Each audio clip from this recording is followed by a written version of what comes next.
सो हे hello guys, आज हम सीखने वाले हैं महाराष्ट्र बोर्ड 8th क्लास का संस्कृत का फर्स्ट चैप्टर, जो बहुत ज़्यादा आसान है। पर होता क्या है ना कि संस्कृत के जो टीचर होते हैं वो हमारे एरिया में, जैसे हम जहाँ ट्यूशन जाते हैं वहाँ पे बहुत कम अवेलेबल रहते हैं, या जैसे महाराष्ट्र में तो बहुत ही कम ऐसे टीचर रहते हैं जो संस्कृत पढ़ाते हैं। या फिर अगर आप स्कूल में पढ़ लेते हैं, आपको समझ नहीं आता है, फिर आप ट्यूशन भी जाते हैं पर कोई टीचर रहती नहीं है। तो आपके लिए मैं आज फर्स्ट चैप्टर लेके आई हूँ, और वैसे ही मैं संस्कृत के सारे चैप्टर भी आप लोगों के लिए लेके आऊँगी, क्योंकि आपको मैं बता दूं 10th क्लास तक मेरा खुद का संस्कृत था, और 10th क्लास में मुझे खुद 90% मतलब 90 मार्क्स मिले हुए थे। और वो मार्क्स जो संस्कृत के मार्क्स थे ना, उससे मेरा जो परसेंटेज था वो काफ़ी बढ़ा था, अच्छा था। तो आइए चलिए हम देखते हैं इसका फर्स्ट चैप्टर जो संस्कृत का है आपका, वो है परिचय।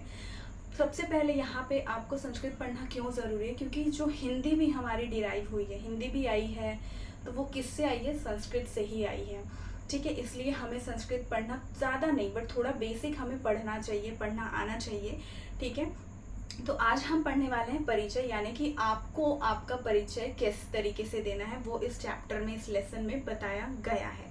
तो ये जो लड़का आप जिसकी फोटो देख रहे हैं वो कह रहा है अहम छात्र। ठीक है, अहम यानी कि क्या हो जाता है आपका? अहम यानी कि मैं हो जाता है, राइट, मैं। और छात्र मतलब क्या हो जाता है आपका? छात्र, राइट, मैं छात्र यानी कि आपका हो जाता है स्टूडेंट। अब यहाँ क्या है कि एक मैं आपको लोगों को फिर से बताऊंगी, यहाँ पे फिर क्या बोल रहा है ये? मम मतलब मेरा। ठीक है, फिर नाम, आपको पता है नाम का मतलब आपको पता है, और यहाँ राहुल। ठीक है, फिर से यहाँ पे क्या बोल रहे हैं? मम माता विदुला, मम पिता सुरेश। तो यहाँ पे ये जो लड़का है ये क्या बोल रहा है? अहम यानी कि मैं क्या हूँ? छात्र, मतलब मैं एक स्टूडेंट हूँ। ठीक है, मम नाम राहुल, मेरा नाम राहुल है। मम माता विदुला, मम यानी कि मेरा। ठीक है, मेरी जो माता है उनका नाम क्या है? विदुला है। मम पिता सुरेश, मेरे पिता जो है वो क्या है? सुरेश है।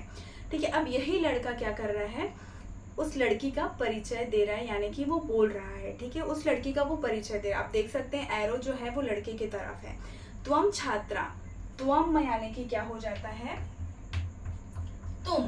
ठीक है, और यहाँ पे आप देखेंगे छात्रा लिखा हुआ है, तो यहाँ पे आपको एक केस मतलब एक चीज आपको समझनी बहुत जरूरी है कि अगर लड़का है तो उसके लिए छात्र आता है, और अगर लड़की है तो उसमें लास्ट में क्या लग जाता है? आ की मात्रा लग जाता है। तो क्या हो जाता है? त्वम छात्रा यानी कि तुम छात्रा हो, त्वम राधा यानी कि तुम राधा हो। ये लड़का ही बोल रहा है। अब हम देख लेते हैं सेकंड में क्या बोल रहा है? एषः अथर्व। ठीक है, तो एषः यानी संस्कृत में क्या हो जाता है? यह। अपन बोलते हैं ना यह, और मराठी में जैसे हम बोलते हैं हा अथर्व, वैसे ही यह अथर्व। एषा रामा, मैंने आपको क्या बताया कि जो अगर लड़की का है फीमेल आपको यहाँ दिख रही है, तो हमें वहां पे क्या लगा देना है? आ की मात्रा लगा देना। तो एषा रमा यानी कि यह रमा है, ही रमा आहे। ठीक है, फिर यहाँ पे आप नीचे आप देखेंगे सह दीपेश। तो सह का क्या मतलब होता है? सह का मतलब होता है वह, वह, वह दीपेश है। आपण मराठी मध्ये बोलतो ना तो दीपेश आहे, तसंच सा श्रेया, ती श्रेया आहे कि वो श्रेया है। ठीक है, तो ये आपको जो है आपका जो परिचय है वो आपको इस तरीके से देने आना चाहिए। और यहाँ पे इस तरीके से बोला भी गया है कि अभी आपने ये सीख लिया है तो अहम छात्र, तो आप खुद ही आपके जो फ्रेंड हैं सर्कल में, तो उन्हें आप बोल के बताइए कि अहम छात्रा, मैं छात्र हूँ, मैं राहुल हूँ, मम नाम राहुल, मम पिता नाम सुरेश, मम पिता मम माता नाम जो भी है मम माता विदुला। इस तरीके से आप परिचय दे के बताइए। ठीक है, अब देखिए सेकंड में हम देखते हैं यहाँ पे आपको क्या दिया गया है आपका। ये अब हम कह सकते हैं कि पाम की आपको यहाँ पे फोटो दी गई है, राइट। गायत नंदत हस्त कुटुंबम। गायत मतलब सिंगिंग, राइट। नंदत मतलब बहुत ज़्यादा जब हम एंजॉय करते हैं, ठीक है, हमारे जो भी बहुत एंजॉयमेंट के साथ हम जीते हैं। तो हस्त कुटुंबकम, हस्त मतलब क्या हो जाता है आपका? हाथ, और हम आज कुटुंब मतलब फैमिली। तो आज हम जानने वाले हैं कि ये जो दिया है, तो ये सारी जो उंगली है ये कौन कौन है, ठीक है, मतलब ये कौन सी फैमिली को रिप्रेजेंट करती है। तो हम सबसे पहले देख लेते हैं, मैं थोड़ा ब्लैक बोर्ड हटा देती हूँ, मिटा देती हूँ ब्लैक बोर्ड से। ठीक है, तो देखो यहाँ पे क्या बोल रहा है आपको, ये ऐसे पाम दिया गया है, ठीक है। सॉरी, ये जो मेरा हाथ का जो है ये बहुत ही ज़्यादा मतलब गंदा लग रहा है, बट मैंने जस्ट ऐसे ही बनाया है। ठीक है, तो सबसे पहले हम थंब का जो ये है थंब फिंगर हम ले लेते हैं। एषः स्नेहालु तातः, एषः स्नेहालु तातः। एषः यानी मैं आपको पहले बताया कि क्या होता है, यह। ठीक है, स्नेहालु मतलब जो बहुत ज़्यादा लविंग होता है, जो सबको बहुत ज़्यादा प्यार करता है। तातः यानी कि क्या हो जाता है आपका, तातः यानी हो जाता है पिता। ठीक है, तो यहाँ पे क्या बोल रहा है, ये जो है ये बहुत ही ज़्यादा लविंग है, लविंग पिता है। अस्य नाम खलु अंगुष्ठः, अस्य नाम, इनका नाम क्या है, अंगुष्ठः। मतलब ये जो हमारा फिंगर है, ठीक है, थंब है, उसको हम क्या बोल रहे हैं, अंगुष्ठ। और ये कौन है, इनके पिताजी हैं। ठीक है, जैसे हमारे घर में होते हैं ना कि हमारे जो ये होते हैं सबसे बड़े मुखिया होते हैं, वो हमारे घर के क्या होते हैं, पापा होते हैं। तो ये भी हमारा क्या होता है, जो हमारा थंब फिंगर है वो बहुत ज़्यादा इंपॉर्टेंट है हमारे लिए। वैसे ही हमारे घर में हमारे पापा का होना भी बहुत ज़्यादा इंपॉर्टेंट है। तो यहाँ पे भी क्या बोल रहा है कि यहाँ पे इनके पापा का नाम क्या है, अंगुष्ठा है। ठीक है, अब हम देख लेते हैं यहाँ पे जो ये इंडेक्स फिंगर है। ठीक है, निकटे निवस्ति ननु माता। निकटे मतलब क्या होता है, बहुत पास में ही। जैसे हम बोलते हैं ना कि निवास करती है, हम बोलते हैं ना कि यहाँ पे मुझे भूत प्रेतों का कुछ ऐसा तो भी आत्माओं का निवास दिख रहा है, तो वो निवसती मतलब क्या हो जाता है कि हाँ वहाँ पे वो निवास कर रही है। निकटे मतलब पास में ही, उसकी जो उनकी जो माता है, ननु माता जो उनकी माता है, वो वहाँ पे निवास करती है।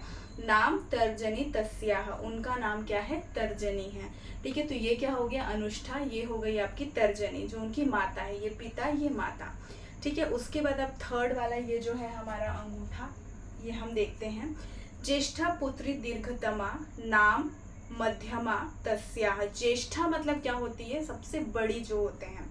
ठीक है, तो उनकी सबसे बड़ी जो पुत्री है दीर्घतमा, यानी कि आप देख सकते हैं मेरा जो ये उंगली है, आप सोच सकते हैं मैं ये वाले हाथ से लेती हूँ। सबसे बड़ी उंगली आपको कौन सी दिख रही है, यही दिख रही है ना। तो सबसे बड़ी दीर्घतमा कौन है, नाम मध्यमा तस्याह, उसका नाम क्या है, मध्यमा। मतलब यानी कि ये इनकी सबसे बड़ी पुत्री है, बहुत ज़्यादा लंबी है, और इनका क्या नाम है, मध्यमा। अब हम आ जाते हैं ये वाले, मतलब ये हो गए मम्मी पापा, उसके बाद ये बड़ी पुत्री, और उसके बाद हम ये देखने वाले हैं तस्याः भगिनी मनोरमा अस्ति ननु सा अनामिका। तस्याः भगिनी, तस्याः मतलब उसकी, भगिनी यानी कि होता है बहन, तो उसकी बहन मनोरमा, मनोरमा यानी कि होता है संस्कृत में बहुत ज़्यादा सुंदर। ठीक है, उसकी जो बहन है वो बहुत ही ज़्यादा ब्यूटीफुल है। अस्ति ननु सा अनामिका, उनका जो नाम है वो क्या है, अनामिका। अनामिका ये नाम है इनका। अब लास्ट में कौन सी बच जाती है हम देख लेते हैं। अंते भवती कनिष्ठ बाला, कनिष्ठ बाला यानी आ की मात्रा आ गई है, बाला, तो ये क्या हो जाएगी, इनकी पुत्री। ठीक है, कनिष्ठ मतलब सबसे छोटी पुत्री। तस्याः नाम कनिष्ठिका, उसका नाम क्या है, उसका नाम है कनिष्ठिका। तो सबसे पहले हम देख लेते हैं इनका नाम क्या है, अंगुष्ठः। मम्मी का नाम क्या था, माता का नाम तर्जनी। उसके बाद ये सबसे बड़ी उंगली थी, इसका नाम था क्या था इसका नाम, नाम मध्यमा। ठीक है, क्योंकि ये मध्यम में भी है, बीच में भी है, तो उसका नाम मध्यमा है। फिर उसके बाद आ जाता है हमारा अनामिका, अनामिका के बाद आ जाता है कनिष्ठिका। तो ये इनकी सारी फैमिली थी। उसके बाद यहाँ पे क्या बोल रहा है, हस्त द्वेन प्रणमामि आशीर्वादम विंदामि, मतलब हम हमारे हाथों को जोड़कर क्या करते हैं, आपसे प्रणाम करते हैं और आशा करते हैं कि आप क्या करेंगे, हमें आशीर्वाद देंगे। ठीक है, तो ये था हमारा संस्कृत का पहला चैप्टर। तो इसमें क्या होगा कि आप लोगों को बहुत मतलब जो कॉमन चीज़ें हैं, तस्य, अहम, मम, अस्या, तस्या, ये सब जो है वो आपको अच्छे से समझ में आया होगा, आपको मीनिंग समझ में आया होगा, आई होप। और जो सेकंड चैप्टर है क का किम वाला, वो मैं दूसरे जो हमारा लेक्चर होगा, दूसरे वीडियो में मैं ये जो सेकंड लेक्चर है, सेकंड चैप्टर है, उसका मैं वीडियो लेके आऊँगी। और अगर आप लोगों को संस्कृत में कोई भी डाउट है तो आप पूछ सकते हैं। जैसे मैंने आपको बताया कि मैं यहाँ पे आप लोगों के लिए ही आई हूँ, क्योंकि मेरा 10th बोर्ड में 90 मार्क्स आया था, और उस टाइम के जो मेरे सर थे ना वो बहुत ही ज़्यादा अच्छे थे। मतलब उन्होंने हमें इतना प्रैक्टिस करवा दिया था ना, और उन्होंने सिर्फ हमें रूल बता दिए थे कि हाँ ऐसा ऐसा होता है, वैसा वैसा होता है। तो उसमें मुझे 90 मार्क्स मिल गए थे। तो मैंने सोचा कि चलो यार, आप लोगों को भी जैसे मुझे 90 मार्क्स मिला था वैसे आप लोगों को भी अच्छे मार्क्स मिलें। और संस्कृत यार सबको आनी चाहिए, क्योंकि हम भारतीय हैं। ठीक है, सबसे जो हमारा हिंदी है, मराठी है, कोई भी हमारी भाषा है वो कहाँ से डिराइव होके आई है? संस्कृत से। इसलिए संस्कृत जानना, पढ़ना बहुत ज़्यादा हमें आना चाहिए। ठीक है, तो आज के लिए मैं आपसे अलविदा लेती हूँ। Bye bye. श्री शिवाय नमस्तुभ्यम।